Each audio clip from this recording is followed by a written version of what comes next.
Les estamos presentando Aquí se habla libertad con Pedro Urruchurtu por rcr.tv, la radio que se ve. Bien amigos, de regreso en Aquí se habla libertad y antes de presentar a mi siguiente invitada, recuerden que uno de los aliados de este programa y además siempre nosotros apostando al emprendimiento honesto en Venezuela es Habibis Cakes. Ya saben que si quieren un postre de calidad, un postre a un buen precio y con la calidad la mejor de todas, pues pueden contactarlos para conocer su enorme variedad de postres y dulces, repostería fina y además en diversas presentaciones y para todas las ocasiones. Así que los pueden seguir a través de @HabibisPisoCakes en Instagram. Allí pueden contactarlos, ver todos sus productos y además escribirles para hacerles sus pedidos e incluso presentarles sus ideas y ellos se encargan de diseñarles el pastel o el dulce que ustedes prefieran. Recuerden, @HabibisPisoCakes, ellos se encargan de escuchar sus ideas, las hacen realidad y además se las llevan hasta la puerta de su casa. Siempre allí están pendientes de todos sus pedidos y de verdad que son postres de altísima calidad. Así que no dejen de contactarlos si están buscando un postre de calidad, a buen precio y por supuesto con el mejor sabor. Y bien, amigos, mi segunda invitada del día, seguimos en Colombia, como dijimos al principio del programa, estamos hoy dedicando el programa a Colombia. Razones de sobra existen para hacerlo y mi siguiente invitada pues también amiga de la casa, me encanta poder conversar con ella porque siempre es muy atinada y muy firme en sus posiciones y sobre todo en el análisis de lo que está ocurriendo, lo que ha venido ocurriendo, pero hoy concretamente también lo ha sido y me refiero a Vanessa Vallejo, coeditora en jefe del diario El American. Bienvenida Vanessa, ¿cómo estás? Pedro, muy bien, muchas gracias por la invitación. Un saludo a todos los que nos oyen. No, gracias a ti por tu tiempo. Vanessa, recién hablábamos con la senadora Paola Holguín, con, digamos, su lectura de lo que está pasando, la importancia del apoyo a las fuerzas de orden público, la importancia de que la ley y el orden se impongan en Colombia frente a lo que ha sido el terrorismo y el vandalismo. Sin embargo, veíamos, y a ti, pues además, por dedicarte al mundo del periodismo y del análisis político, etcétera, pues quiero comenzar preguntándote por allí, ¿no? Porque hemos visto una enorme manipulación mediática, una enorme manipulación que como la hemos visto en Colombia, la estamos viendo en el Medio Oriente, donde se pretende mostrar de víctimas a los victimarios, donde se pretende responsabilizar al gobierno de algo que ha sido realmente promovido e impulsado por grupos criminales en muchos sentidos.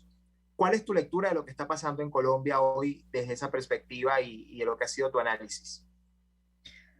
Am, a ver, lo que está pasando en Colombia hoy es muy complicado de analizar porque para mí es la combinación de muchos objetivos, de muchas formas de lucha, de muchas personas con intenciones diferentes, ¿no? Entonces, claro, cuando tú dices es que detrás de esto está la izquierda que quiere por lo menos debilitar a Duque y que el objetivo es tumbarlo y ganar las próximas elecciones. Hay mucha gente que te dice, bueno, pero es que yo no soy de izquierda y salgo a marchar porque estoy cansado. Y eso es cierto. Y eso hace parte de una de las estrategias que está utilizando esta gente para lograr ser tan exitosos, ¿no? Y es algo que está, que la gente sepa que esto es algo que está teorizado desde hace muchos años. Los escritores postmarxistas que pensaban cómo hacer para llegar al poder, hablaron de diferentes técnicas y una de esas técnicas, por ejemplo, tiene que ver con no poner objetivos claros, abiertos y específicos, sino más bien hablar de lo que uno está cansado, ¿no? Y resulta que todos estamos cansados, o sea, yo estoy cansada de los impuestos, estoy cansada de las cosas que Duque hace que a mí no me gustan, todos estamos cansados. Más Entonces, la pandemia. claro, entonces si tú sacas un movimiento en el que dices que es que todos estamos cansados y salimos a protestar por los impuestos y por la pobreza, pues entonces ahí se junta mucha gente y como no pones unos objetivos claros y específicos, no dices es que somos izquierda y queremos tumbar al presidente, pues entonces mucha gente sale creyendo que no se trata de eso, son muy astutos. Entonces hay mucha gente en la calle que de verdad no tienen idea de lo que está pasando, pero luego tienes entonces además el vandalismo y el crimen común. Entonces, en estos momentos aprovechan los saqueadores, los ladrones, para robar almacenes, para delinquir y bueno, se meten en medio de las marchas y tienen la protección de toda esa gente que está ahí, que es buena, pero que no se da cuenta que lo que está haciendo es proteger eso. Luego tienes también a la izquierda ahí metida, que por supuesto tiene intereses políticos, digamos la izquierda que nosotros conocemos, las feministas, todos los lobbies, los ambientalistas, los indigenistas y los indígenas también, toda esta gente ahí metida. Y luego tienes también a la guerrilla, que ya dicho y comprobado por las autoridades colombianas, FARC y ELN metido en todo esto. Entonces lo que tienes es un circo, una combinación de formas de lucha, una combinación de objetivos con gente de bien metida ahí también y con una estrategia muy clara que, como te digo, hace que sea muy fácil que la gente se una y que la gente no entienda lo que en realidad está pasando. Y si quieres luego hablamos de eso, pero la gente dice, pero es que esto es caos y es desorden, no están consiguiendo nada. Lo que yo creo es que el objetivo de ellos es gobernar a través del caos y el desorden. En ese sentido sí están consiguiendo mucho. Sí, de hecho, parte de esto, de lo que uno ha venido leyendo, ¿no? De la situación podría indicar que precisamente hoy buscan el caos para luego desde un discurso conciliador decir que ellos son los anticaos, me refiero a Petro y compañía, es decir que ellos son los grandes salvadores de Colombia, en el sentido de que, bueno, frente a una situación de ingobernabilidad y frente a una situación de falta de autoridad y además de violencia policial brutal, etcétera, pues ellos son los que vienen a ser los salvadores de la patria, ¿no? Y por supuesto, luego de haber asusado, de haber creado todo esto y haber influenciado, no solo, como lo hablamos con la senadora en la parte anterior, desde el terreno, sino de una buena parte de esta batalla que se libra no en Colombia, sino desde fuera de Colombia, a través de bots, de cuentas anónimas y de toda una manipulación mediática espantosa, ¿no? Ahora, Vanessa, de acuerdo contigo en que aquí hay muchos factores. Hay un factor natural de desgaste, la pandemia, por supuesto, la situación hace que también la gente digamos, se desespere y obviamente culpan al gobierno por muchas de sus políticas. Desde luego, la propia reforma tributaria, como se planteó, no se hizo de la forma correcta. Es decir, hay una serie de elementos acá y de factores que se suman a lo que ya ha sido, no nuevo por cierto, una permanente campaña de desestabilización por parte de la izquierda y sus sectores aliados que entienden que, bueno, hay que socavar las bases como sea de la gobernabilidad en Colombia.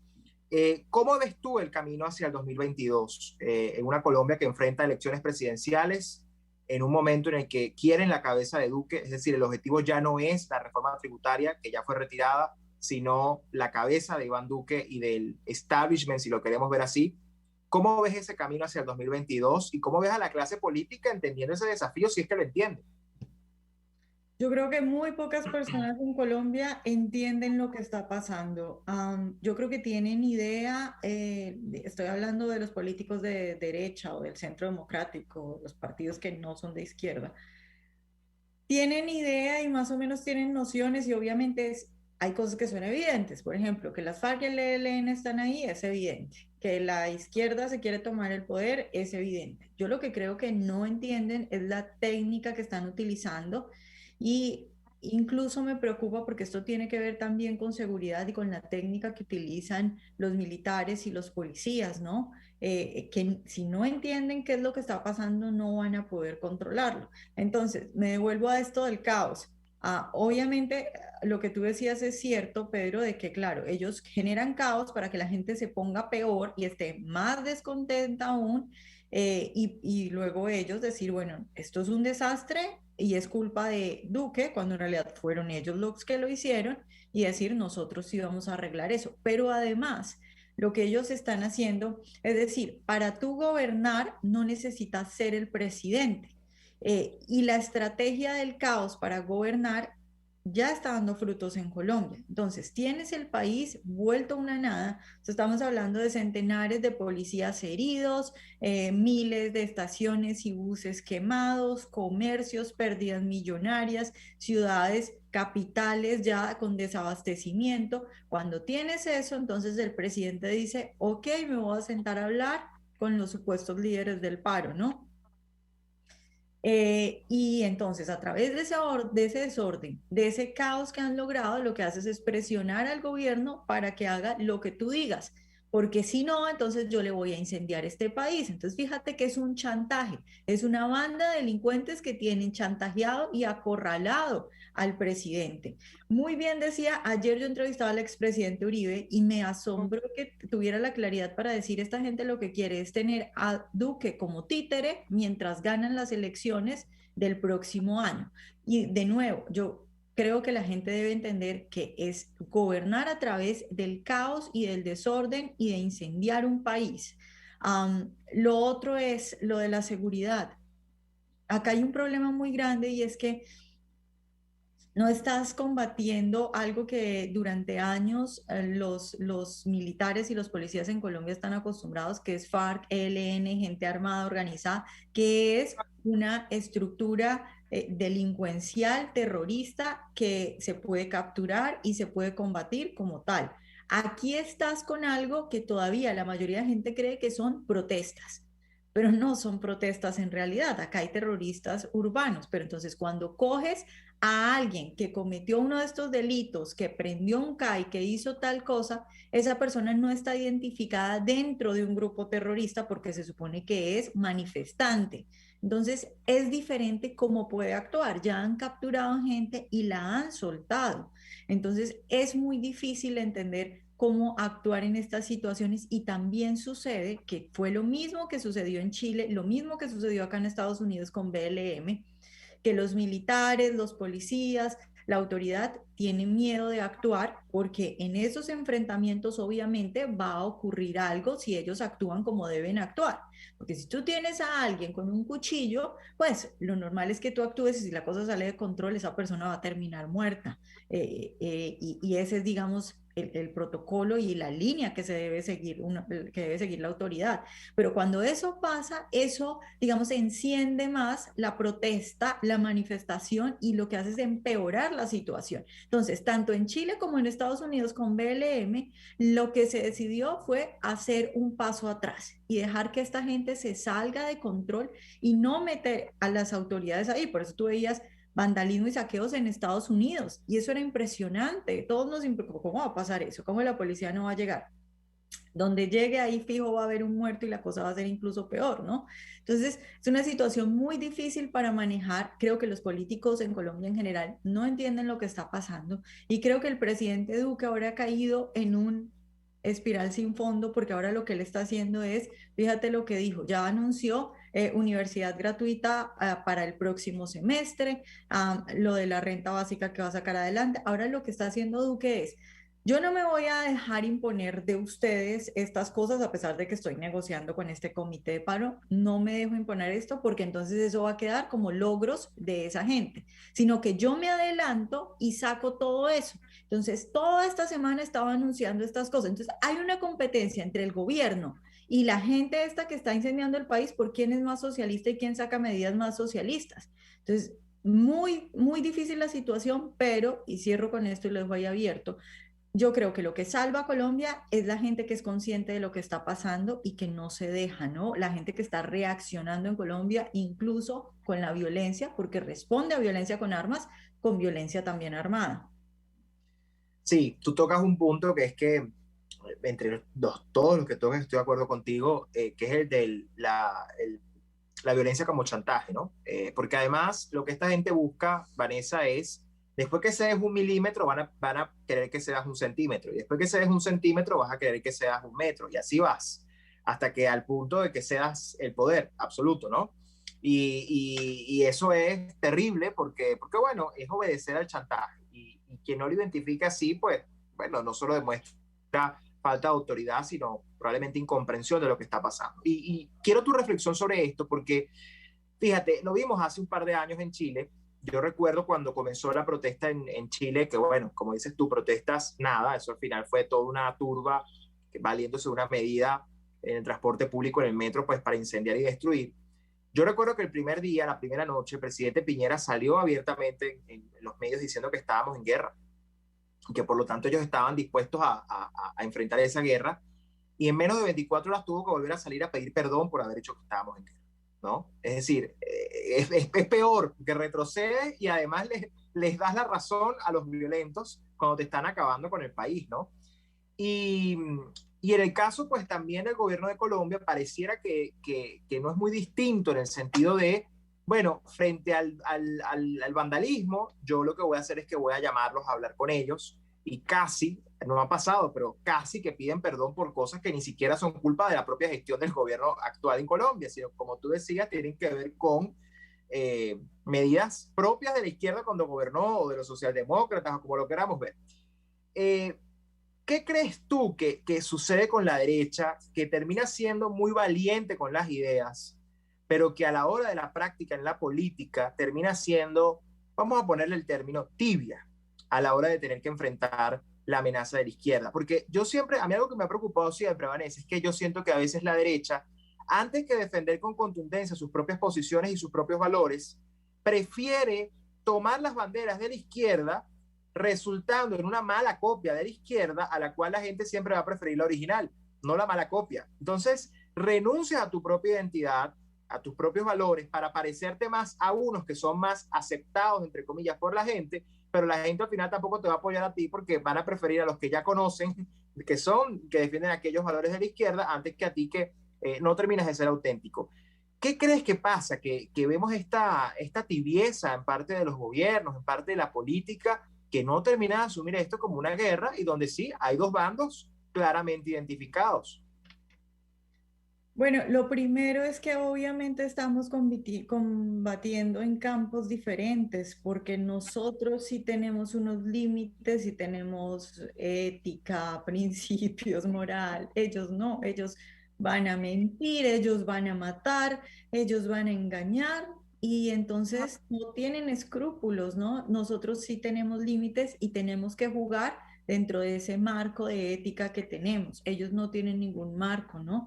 Pero hay otra cosa ahí muy importante y es que aquí por lo menos hay dos guerras que se están luchando. Claro, la de la seguridad, la del control de las fuerzas, que esa yo creo que si bien no entiende la técnica, el gobierno y las autoridades incluso que saben de seguridad, creo que sí saben que, bueno, es claro, recuperar el orden y eso, pero luego hay otra guerra que ni siquiera saben que se está dando, y es la guerra de la opinión pública, de la hegemonía ideológica en un país, ¿no? Y tan no saben que se está dando, que existe esa guerra y que es la más importante, porque, ojo, el objetivo desde la teoría de estos autores postmarxistas, el objetivo práctico, digamos, sí, claro, es llegar a la presidencia, tomarse el poder, todo esto, pero en realidad el objetivo detrás de todo es la hegemonía ideológica. Es decir, el socialismo gobernará y será cuando la gente sea socialista. Entonces, el primer objetivo es que la gente sea socialista y lo están consiguiendo haciendo que la gente demande todas esas cosas, aunque diga que no es socialista, pero de verdad está de acuerdo con ellos. Entonces, cosas tan básicas como que yo llamo a los secretarios, a los jefes del gabinete de algún congresista y le pido, mire, no tengo cifras de cuántos policías están siendo atacados, de cuántos CAIs están siendo incendiados. Y cuando la gente me dice, ah, es que tantos muchachos, manifestantes fueron atacados, yo no tengo cómo decirle, tú sabes cuántos policías fueron atacados porque yo no tengo esas cifras. Cuando se la pido a algún congresista, la respuesta que recibí de varios congresistas la semana pasada fue, no las tengo, como Congreso las podemos pedir, pero es difícil, déjame, 2 o 3 días después me llegan. ¿Por qué no hay? Si el gobierno no entiende que tiene que comunicar esto para que la gente comprenda lo que está pasando, eso quiere decir que ni siquiera entiende que acá hay una guerra ideológica que pasa por la información que tiene la gente. Todo el mundo sabe que en Colombia mataron a Lucas Villa, que un señor de 34 años que estaba en la universidad paró una calle en una ciudad de Colombia y a un civil enojado por lo que estaba pasando le disparó y lo mató. Todo el mundo sabe quién es Lucas Villa, lo conoce, hay videos, canciones, mil vainas. ¿Alguien en Colombia sabe cómo se llama el capitán que asesinaron a puñaladas? Nadie lo sabe. Y hay gente que ni siquiera sabe que este señor murió, que este capitán murió. ¿Cuántos policías heridos hay? Que ya vamos casi a los 1000, nadie lo sabe, porque no hay información, porque el gobierno no entiende que acá hay una guerra ideológica que parte de la información y ya cayó, por eso te decía eso del espiral sin fondo, porque ya cayó en su línea de que el gobierno cree que lo que tiene que hacer para ganar a la gente es hacer lo que ellos dicen que hay que hacer y entonces sacar medidas socialistas, en vez de explicarle a la gente que esta gente está incendiando policías, cometiendo todos estos actos de violencia que nosotros lo sabemos. Y para alguien puede parecer evidente, para alguien de nuestro lado puede parecer evidente, pero la verdad es que cuando yo hablo con amigos míos que no son de izquierda, como no tienen esas cifras, como no conocen eso, creen que lo que está pasando es gente soñadora que simplemente está frenando las calles por un objetivo, por el bien común. Me dicen, claro, hay negocios que se están viendo perjudicados, pero son infiltrados los que saquean y todo es por el bien común. No entienden que es un comportamiento sistemático porque no hay cifras y no hay comunicación. Así es. Bueno, Vanessa, lamentablemente se nos acabó el tiempo, pero me encanta que seas tan directa en el análisis, en lo que está pasando, porque esa es la única manera de poder, creo yo, aún a tiempo, reaccionar antes que sea muy tarde en Colombia, sobre todo quienes tienen la enorme responsabilidad de convencer a la gente, ¿no? De votar por ellos y bueno, evitar que esta gente llegue al poder por la vía pacífica y democrática cuando están haciendo todo lo posible por hacerlo a través del caos también, ¿no? Y es parte de su doble juego. Así que te agradezco muchísimo tu lectura y tu análisis y por supuesto decirte que estamos muy pendientes de lo que está pasando en Colombia. Obviamente te leemos y sabemos que tú eres una también de las voces más claras de lo que está ocurriendo y es muy importante que se sepa con contundencia y claridad qué es lo que está detrás de la protesta en Colombia, por qué no debe llamarse protesta en todo caso y por qué lo que hay en todo esto es al final una gran operación para tomar el poder a como dé lugar y como yo lo decía en la parte anterior, convertir a Colombia y Venezuela en esa narcotalia idónea para el crimen, donde, bueno, sería una especie de gran Colombia del crimen organizado, lo cual sería muy doloroso para Colombia y, bueno, y para todos, muy doloroso para Colombia y para todos, porque, bueno, ya Venezuela lo ha vivido. Así que gracias por acompañarnos, Vanessa, esta es tu casa siempre y seguro conversaremos pronto nuevamente. Muchas gracias, Pedro, y un saludo a todos los que nos vieron. Bien, amigos, conversábamos con Vanessa Vallejo, coeditora en jefe del diario El American, también con un análisis muy acertado sobre Colombia.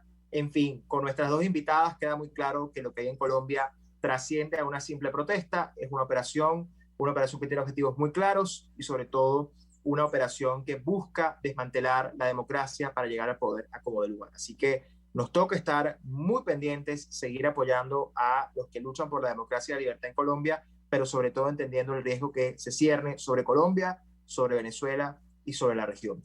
Gracias por acompañarnos como todos los jueves. Nos escuchamos la próxima semana en otro Aquí se habla libertad. Recuerden, por RCR, la Casa de la Libertad. Chao, chao.